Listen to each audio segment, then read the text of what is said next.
ini selesai kita merasmikan program pemindahan teknologi dan pengurusan tanaman nanas Negeri Melaka, yang mana hari ini kalau kita lihat jumlah penyertaan tu adalah amat membanggakan.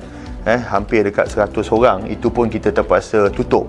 Ini sejajar dengan kita boleh lihat pembangunan kawasan tanaman nanas dalam Negeri Melaka, yang mana sejak daripada 5 tahun lepas hingga hari ini adalah sebanyak 143%. Maksudnya ini adalah luas yang katanya peningkatan yang sangat mendadak dan yang antara yang tertinggi dalam negara ni.